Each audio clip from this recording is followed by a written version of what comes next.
All right, everybody, get ready. Because today we are going deep into the world of ancient DNA Oh, yeah. with David Reich. Absolutely. You sent over some of his work, and let me tell you, this stuff is absolutely mind-blowing. It This is. guy is rewriting human history as we know it.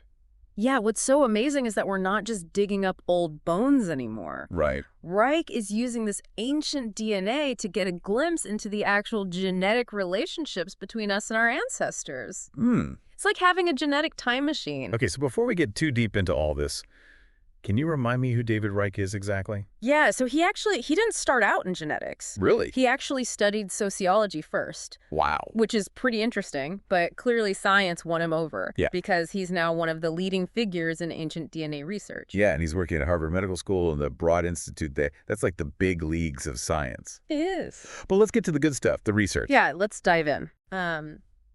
One of the things that blew my mind was his work on the split between humans and chimpanzees. Yeah. You know, we used to think that this split was like a clean break, Right. but Reich's research suggests that it was way more complex, even suggesting there may have been interbreeding for millions of years. Well, hold up. Interbreeding between humans and chimps for millions of years. Yeah. That's insane. So for like a long time, the lines between what we consider human and chimp were kind of blurry. Yeah, it really challenges our understanding of how evolution works. Yeah. It's rarely a clean break. And speaking of mixing Reich's work in India, Yeah. completely changed how we view the history of the Indian population. It's such a diverse place, and his research really helped to kind of unravel some of those mysteries. Okay, so I know India has a ton of different people and languages and cultures. Yeah. What exactly did Reich find? He discovered two major ancestral groups Okay. within the Indian population. They called them ANI for Ancestral North Indian and ASI, which stands for Ancestral South Indian. And get this, Yeah. they're genetically super different. Really? How so? Well, the ANI group has genetic ties to Europe, the Middle East, Central Asia, places we usually think of as being pretty far from India. Yeah. But the ASI group, that's a real head-scratcher. It seems like their ancestry is completely unique to India, like nothing we've ever seen before. Whoa, that's wild. Yeah. It's like finding a missing piece of the human puzzle. So what happened? Did these two groups ever mix? They did. Okay. Reich found evidence that they mixed somewhere between 1900 and 4,200 years ago, but then something interesting happened. What's that? They mostly stopped mixing and started marrying within their own groups. So they mostly married within their own groups, kind of like how some cultures have strong traditions about who you can marry. Exactly. Yeah. It makes you wonder what cultural or social factors might have been at play back then. This is making me think about all those ancestry DNA tests that are so popular now. Right. Could Reich's work help people understand their own genetic heritage better? Absolutely. This kind of research is shedding light on migration patterns and how populations mix throughout history. It's adding amazing detail to our understanding of the human story. And speaking of adding details, Reich doesn't just do small projects. Right. He was part of the team that created one of the most complete human genetic maps. Oh, wow. Yeah. That must have taken forever. I can't even imagine trying to piece together something that complex. Massive undertaking, but hold on tight. Okay. Because what I'm about to tell you is even more mind-blowing. Okay, I'm ready. Remember we were talking about how things aren't always a clean break in evolution? Yeah. Well, Reich's work showed that humans actually interbred with Neanderthals. Oh, wait a minute. Humans and Neanderthals were hooking up. That's crazy. I thought Neanderthals were a completely different species. Right. But it seems like there was some mixing going on tens of thousands of years ago as humans were migrating from Africa into Eurasia. It totally changes how we think about human evolution. So does that mean I could have some Neanderthal DNA in me right now? It's actually very likely. This discovery means that you listening right now likely have a small percentage of Neanderthal DNA. No way. It's a legacy that's shared by most people outside of Africa. That's incredible. So it wasn't just a one-time thing. It happened multiple times over thousands of years. That's right. And it wasn't just Neanderthals. Oh. Reich and his team also found evidence that humans interbred with another group called Denisovans. They're like our long-lost cousins from way back when. Wow, this is getting really interesting. So we're carrying around little pieces of these ancient humans within us. We are. What does that mean for us? It raises so many questions. Does it affect our health, our appearance, our behavior? Yeah. These are all things that scientists are still trying to figure out. Okay, My mind is officially blown. This is way more than just digging up old bones. It is. This is like solving a giant puzzle about who we are and where we come from. And we're just getting started. There's so much more to uncover in the world of ancient DNA. This is like a real-life detective story. Yeah, Only instead of clues, we're using DNA to piece together the past. exactly. And Reich's work is leading the way. You know, he's not afraid to challenge conventional thinking, and he's making discoveries that are changing our understanding of human history forever. And he's not just focused on the distant past. Yeah. His research has implications for our health today. Yeah, Like his work on genetic markers linked to prostate cancer. that's right. That's pretty amazing. Right? Understanding our ancient past could help us understand and treat diseases in the present. Absolutely. The more we learn about our ancient DNA, the more we learn about ourselves. I'm hooked. So what else did Reich uncover about our past? Well, he's also been exploring the origins of languages. Okay. He has this really intriguing theory about how the Indo-European languages, which are spoken all over the world, might have originated somewhere south of the Caucasus Mountains, maybe in modern-day Iran or Armenia. Wow, seriously? Yeah. That's a pretty bold claim. But I guess when you're dealing with ancient DNA and migration patterns spanning millennia, you start to see connections others might miss. That's the beauty of this field. Right. We're constantly piecing together this giant, complex puzzle, and Reich's work is providing some of the most important pieces. So we've been talking a lot about migrations going from east to west, but did Reich find anything going in the opposite direction? You bet. Really? Remember how we were talking about how the ANI group in India had connections to Europe and the Middle East? Yeah. Well, Reich's research has also shown that there was gene flow going the other way, from West Asia into Africa. Like a reverse exodus? Yeah. Tell me more.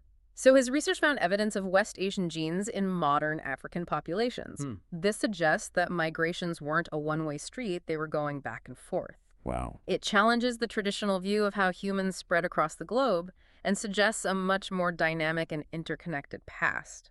Hold on, let me get this straight. So we've got humans interbreeding with Neanderthals and Denisovans migrations going in all different directions, and language origins being traced back thousands of years. Yeah. This is rewriting everything I thought I knew about human history.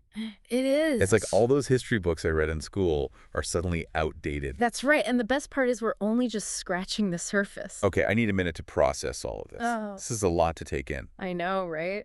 Ancient DNA research is like opening a window into the past Yeah. and seeing things we never could have imagined. I can't wait to dive even deeper. Yeah. But before we do, let's give our listener a chance to catch their breath. Absolutely. Grab a drink, stretch your legs, and we'll be back in a flash to explore even more mind-blowing discoveries from the world of David Reich and ancient DNA. Sounds. Stay tuned.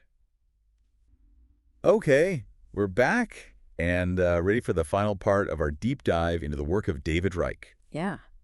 It's amazing how ancient DNA research is always changing what we thought we knew about the past. You said it, we tend to think of history as this like fixed thing, Right. but ancient DNA research is really showing us that it's way more fluid and complex than we ever imagined. Yeah, it's like the more we learn, the more we realize how much we don't know. Yeah. It's making my head spin, but in a good way. Right. So what's another example of how Reich's work is kind of shaking things up? Well, his research on ancient Europe has really turned things upside down. You know, we used to think of Europe as this pretty stable place with populations kind of staying put for centuries. Yeah. But Reich's findings show a much more dynamic picture. Okay. Waves of migration displacement, you know, even entire populations being replaced over time. Whoa. So it wasn't just people settling down and staying in one place. It was more like a constant mixing and moving of people. Exactly. Imagine a giant game of genetic musical chairs, Wow. with populations constantly shifting and interacting over thousands of years. That's wild. It makes you wonder about our own ancestry, right? Like how much of our family history is hidden in those ancient migrations. That's right. Seriously, it makes those ancestry DNA tests even more intriguing. It's like having your own personal time machine, Yeah. but instead of traveling through time, you're traveling through your genes. Right. Speaking of which, Reich's book, Who We Are and How We Got Here, was a huge hit. He really made this whole topic accessible to everyone. He did. He has such a gift for explaining complex science in a way that everyone can understand. He really brought ancient DNA research into the mainstream Yeah. and got people thinking about their own ancestry and how it connects to this bigger picture of human history. And it sparked some really important conversations, too. Yeah. about race identity and our shared human story. Yeah. It's not just a topic for scientists anymore. Right. It's something everyone is talking about. It's a testament to how science can impact our lives on a personal level Yeah. and make us question long-held beliefs. So as the technology for analyzing ancient DNA keeps getting better, we can expect even more mind-blowing discoveries. Absolutely. That will further reshape our understanding of who we are and where we come from. That's right. So what does all this mean for our listener out there? It sounds like the story of human history is still being written. It is. And we're all a part of it. That's right. It's a story written in our genes, and every new discovery helps us understand our past and our place in the world a little bit better. It's almost like we're uncovering this hidden world, Right. layer by layer. And as we delve deeper into the mysteries of ancient DNA, we're not just uncovering historical facts, we're also grappling with some big questions about what it means to be human. Yeah. Questions about identity diversity, the interconnectedness of all life on Earth. It's a pretty humbling thought, isn't it? It is. We're all connected to this vast web of life that stretches back millions of years. It really is. And David Reich is a true pioneer in this field, helping us unravel the threads of that connection through his work with ancient DNA. Yeah, I'm completely in awe of what he's doing, and I can't wait to see what he discovers next. I know, me too. It's inspiring to think that the journey of discovery is far from over.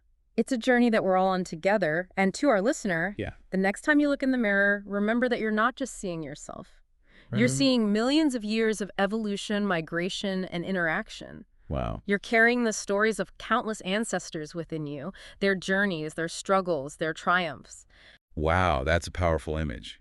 It makes you realize that we're all part of something much bigger than ourselves. We are. And as we wrap up this deep dive, I'd like to leave you with this question to ponder. Okay. If you could analyze your own ancient DNA, what secrets would you hope to unlock? What mysteries of your family history or your ancestry would you be most eager to unravel? It's a question worth thinking about. We're all walking around with these hidden stories inside us, just waiting to be discovered. Thanks for diving deep with us today.